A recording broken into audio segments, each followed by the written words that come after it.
18 marks के direct question और 6 question कुछ ऐसे बेसिक साइंस के पूछे जाते हैं। का मिनिमम एज अगर बात करें तो मिनिमम एज आपका 17 ईयर्स होना चाहिए। तो आपका आधार कार्ड, इसमें आपका name, date of birth match होना चाहिए। इसमें आपको नेगेटिव मार्किंग नहीं देखने को मिलता है। ये यूपीएससी नेट क्या है सर? यूपीएससी नेट एक एंट्रेंस एग्जाम है। किस चीज का सर? यूपी बीएससी नर्सिंग का।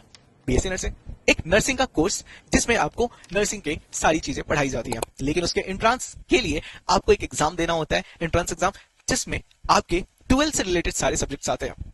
सारे सब्जेक्ट्स नहीं, सिर्फ फिजिक्स, केमिस्ट्री और बायोलॉजी से रिलेटेड चीजें आती हैं और साथ में आपका इंग्लिश ऐड रहता है। अब सर ये सब तो ठीक है, लेकिन उसके अंदर में क्या क्या चीजें होती हैं, कितने मार्क्स क्या आते हैं, कितने मार्क्स के किस सब्जेक्ट से आते हैं, वो सारी चीजें आपको इस वीडियो में हम लोग क्लियर करेंगे। इस वीडियो के एंड तक आपके सारे डाउट्स क्लियर हो जाएंगे।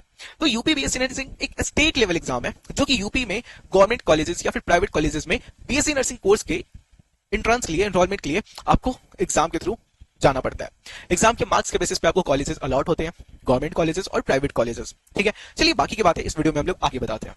तो देखिए यूपी सीनेट, इसके अंदर में जो एग्जाम है उस एग्जाम का नाम क्या है? ऑब्वियसली यूपी सीनेट ही एग्जाम का नाम है। ठीक है, इसके बाद फिर जो कोर्स है वो कोर्स क्या है? तो बीएससी नर्सिंग कोर्स है, जिसके लिए ये एग्जामिनेशन कंडक्ट कराया जा रहा होता है। ठीक है, एग्जाम मोड यानी कि आपका जो एग्जाम होता है वो ऑफलाइन मोड में होता है। ठीक है, तो ऑफलाइन मोड में आपका ये एग्जाम हो रहा होता है और ओएमआर शीट पे ये एग्जाम होता है। ठीक है, अब देखेंगे कि ये जो एग्जाम होता है उसका मीडियम क्या होता है। तो मीडियम बाइलिंगुअल होता है, यानी कि पेपर आपका हिंदी और इंग्लिश दोनों ही मोड में आता है।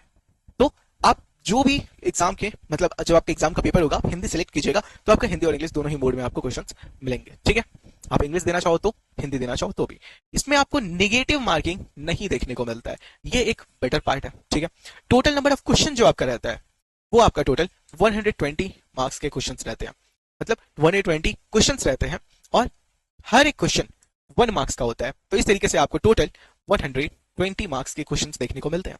टाइम ड्यूरेशन का बात करा जाए तो आपको इसमें टोटल 2 आवर्स 20 मिनट्स का टाइम ड्यूरेशन मिलता है। ठीक है, पेपर का लेवल का बात किया जाए तो यह आपको easy to moderate level of paper देखने को मिलता है। ठीक है, इजी टू मॉडरेट लेवल आपको देखने को मिलता है।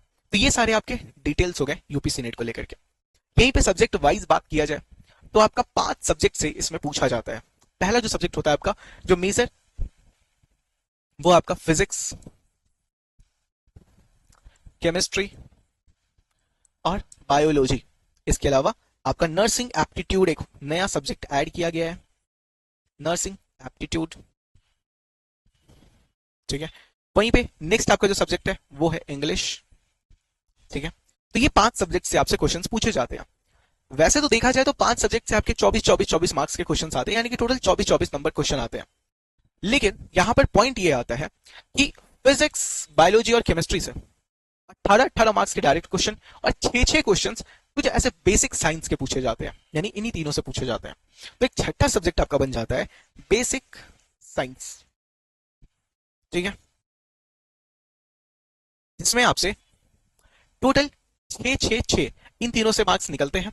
ये तीनों एक्चुअल में होने कितने के होते हैं? 24 के, बट ये तीनों आपके 18 मार्क्स के सेट्स होते हैं। ठीक है, और यहां पर 6 12 और 6 18 मार्क्स का क्वेश्चन आपका बेसिक साइंस का बन जाता है, जो कि आपका फिजिक्स, केमिस्ट्री और बायोलॉजी का ही सेट रहता है।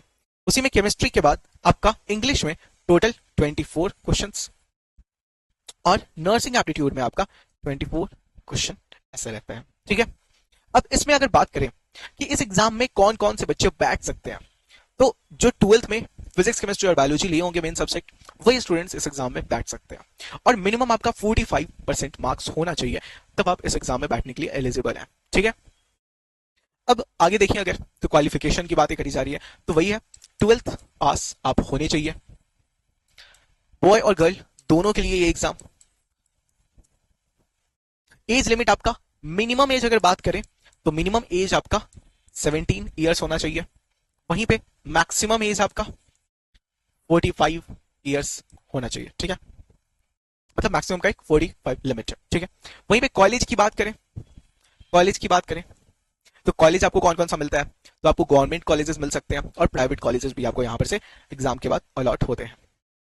लेकिन वहीं पे गवर्नमेंट कॉलेज की आपकी फीस थोड़ी सी ज्यादा होती है, लेकिन वहीं पे प्राइवेट कॉलेज की आपकी सीट ज्यादा नहीं होती है। ठीक है, फिर जॉब स्कोप की बात करें, अगर जॉब स्कोप की बात करें तो अच्छे खासे लेवल के जॉब आपको यहाँ पर से मिलते हैं। आपका जो सैलरी होता है वो आपका 50 to 70,000 पर मंथ का सैलरी आता है। 50 to 70,000 का आपका सैलरी लेवल जाता है, तो ये एक बेटर अपॉर्चुनिटी आपको प्रोवाइड करता है। ठीक है, वहीं पे बात करें अब बेसिक डॉक्यूमेंट्स आपके क्या क्या लगेंगे एग्जामिनेशन के टाइम पे, तो आपका आधार कार्ड जिसमें आपका name date of birth match होना चाहिए, बैंक अकाउंट आपका नहीं, ठीक है, वो आपका ट्रांजेक्शन के लिए, फीस ट्रांजेक्शन के लिए वो एक पार्ट यहाँ पे नहीं देखने को मिलता है। ठीक है, आपका 10th का मार्कशीट चाहिए होता है, वहीं पे आपका 12th का मार्कशीट चाहिए होता है, और आपका कैटेगरी अगर आप कोई क्लेम करते हो तो वो कैटेगरी सर्टिफिकेट जरूरी होता है। तो मेजर ये सारी चीजें हैं जिसके थ्रू आप एग्जाम के लिए फॉर्म फिलअप कर सकते हो। वहीं पे फॉर्म फी की बात करें अगर, तो फॉर्म फी जो आपका होता है, फॉर्म फी जो आपका होता है कैटेगरी वाइज होता है। ठीक है, जनरल के लिए अगर बात किया जाए तो जनरल के लिए फॉर्म फी आपका 3,000 होता है। वहीं पे SC ST या OBC के लिए आपका टोटल फॉर्म फी 2,000 होता है। ठीक है, तो फॉर्म मेजरली आपका जून जुलाई के अराउंड में एग्जाम होता हुआ देखने को मिलता है, और फॉर्म आपका अप्रैल के मंथ में कहीं ना कहीं देखने को मिलता है। ठीक है, तो जैसे ही एग्जाम का फॉर्म रिलीज होगा तो आपको बता दिया जाएगा, इन्फॉर्म कर दिया जाएगा।